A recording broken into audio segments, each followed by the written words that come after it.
Hey guys, welcome back. Today is Monday. My name is Aidan, and this week we are all going to be doing the gender tag, which is a really cool thing. I think it's a really cool project. I think it's really encouraging, great discussion about gender, which is exactly what we need in this day and age. And I will post the link to the questions down below in the description. So, question 1. How do you self-identify your gender, and what does that definition mean to you? Excuse me, wow. Identify as trans, transmasculine, or I just usually simply say trans boy, trans guy, that kind of thing. To me, that means that I was assigned female at birth, through a mistake of sex as a societal concept, identifying who I was, when in reality I've always been a boy. There's never been a time that I was a girl. There's a time that I thought I was a girl because of what other people told me and how I was raised. I usually say that I was socialized female. That's really the only specifically societally female thing about me. What pronouns honor you? I use he, him pronouns. Describe the style of clothing that you most often wear. I would say it's my own interpretation of masculine. I kind of look like a lesbian most of the time, but it isn't a bad thing. It doesn't usually affect my passing either. And I mean, lesbian is in what the media usually thinks of a lesbian, not what lesbians actually look like all the time. So usually I either wear like a button-up, jeans and boots, or a flannel t-shirt, jeans, boots, or sneakers, usually sneakers. It's pretty plain, but it works for me. Talk about your choices with body hair. How do you style your hair? I kind of just wash it. No. Sometimes right after I get out of the shower, I'll put a little bit of gel in it and I just brush it back and wait for it to do its thing. I'm not really all that picky with my hair. I honestly have no idea what's going on with it right now and no idea what I'm doing with it. It's getting long and wavy.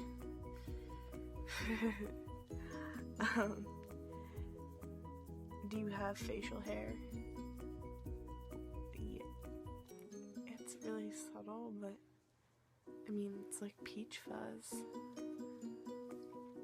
And I usually shave it to make myself feel more masculine because it helps my dysphoria.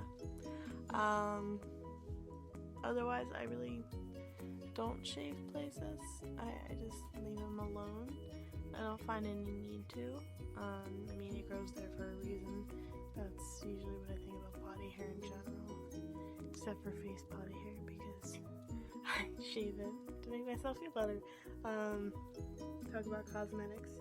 Do you choose to wear makeup? Do you paint your nails? What types of soaps and perfumes do you use, if any? I don't paint my nails. I don't usually wear makeup. Just not my thing. I mean, I know other trans guys who do, but it's just not something I'm totally interested in at the moment. Perhaps another day.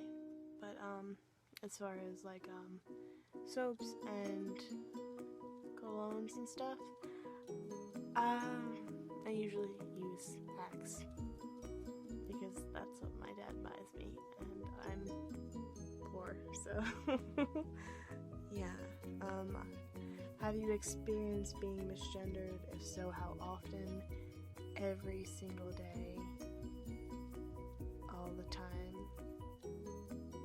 at my house, and pretty much most of the time when I go out with other women. Sometimes when I'm out with other men, they're kind of like, oh, it's the guys, but when I'm out with women, they're like, ladies.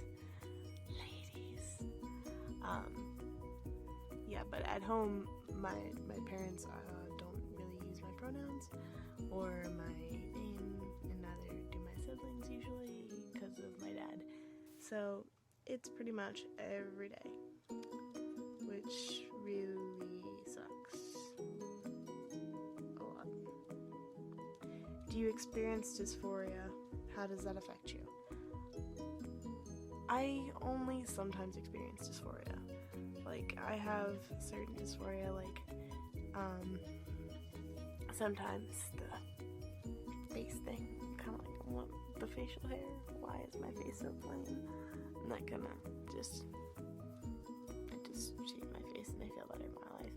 But, I don't experience a lot of chest dysphoria, unless I see myself in, like, pictures. In general, I just don't have it walking around. I don't usually worry about it. And I don't really have that much bottom dysphoria either. I'm pretty chill with that stuff. I see myself as a man in all of my parts. The only thing that usually bothers me is when I don't fit societal expectations, and I'm really trying hard to rise above that. And making progress in that has really helped to ease my dysphoria and kind of like make it go away for me. Talk about children. Are you interested in having children? Would you want to carry a child if that were an option for you? Do you want to be the primary caretaker for any children you might have? So, well, I think it would be really cool to like have a kid that was mine, in my own DNA. I don't want to freeze my eggs because that's a lot of money, and I don't have any money. I do want kids eventually, but I'm totally in for adopting. I love to adopt. I would never really want to carry a child because I feel like that would just be over the line for dysphoria for me. I couldn't do it. I'm not that strong. And primary caretaker, I would be okay with that. I guess I really haven't thought of that, but I think like usually I would prefer for it to be a shared thing. If there was like me and my partner, I wouldn't want it to be like just me or just them staying home with a baby all the time. I'd prefer to be the shared thing, but I realize now that's kind of unrealistic. I wouldn't insist on being the primary caretaker, but I would definitely be willing to be, if that's a thing. Talk about money. Is it important to you to provide for family financially if you choose to have one? Is it important to you that you earn more money than any partner you may have? Do you prefer to pay for things like dates? Are you uncomfortable when others pay for you or offer to pay for you? Okay. So, personally, usually when I think of family situations, I do see myself wanting to be the main provider. I want a really good job.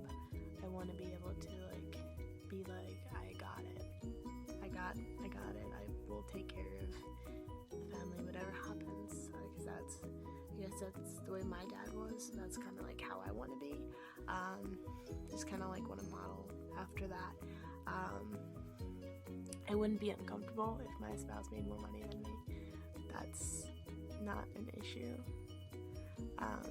Honestly, I think I'm probably gonna wind up marrying a feminine person anyway, and I feel like having that kind of reaction to a woman making more money for me is just extremely sexist, and that would be going against everything I believe in.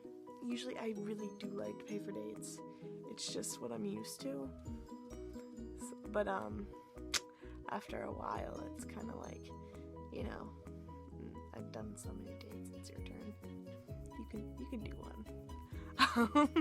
So sometimes I really like paying for dates. Others, it's kind of like, we've been on enough. If you get me, I might not be making sense. But yes, usually I like to pay for dates. And usually I do get kind of uncomfortable when other people pay for me, unless I've bought like millions and millions of meals for them. Like, if it's my best friend offering to buy me a coffee, I'm cool. If it's someone that I've like never done anything for offering to buy me a coffee, I'll probably say I don't want coffee, because I really don't like when other people spend money on me. Anything else you want to share about your experience with gender? I don't know. I'm still exploring. I think that's the coolest thing. To be always in a state of like, I feel like I'm always in a state of like discovering more labels, discovering more things that fit into like my sphere of gender. So that's really the only other thing that I have. So I'm really interested in still exploring the other facets of myself and how that fits into the universal gender sphere. So yeah, hope you enjoyed it. Sorry if I was boring. Have a great weekend, or have a great week until I see you next time, guys. And make sure you check back throughout the rest of the week the other guys' videos. Have a great one.